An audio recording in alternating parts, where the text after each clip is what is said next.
وسلم. عن ابن عمر رضي الله تعالى عنه قال رسول الله صلى الله عليه وسلم: زكاة الفطر من رمضان صاعا من تمر أو صاعا من شعير على العبد والأنثى والذكر والأنثى والصغير والكبير من المسلمين. رواه صحيح البخاري. الله أكبر الله أكبر لا إله.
আমি শ্রেষ্ঠ নবীৰ শ্ৰেষ্ঠ।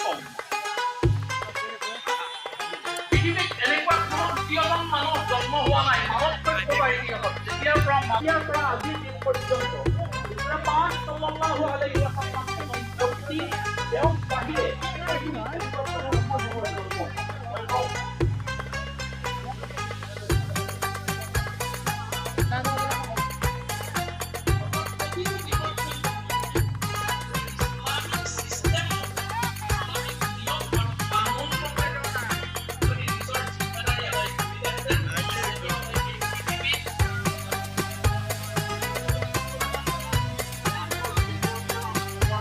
Faruk!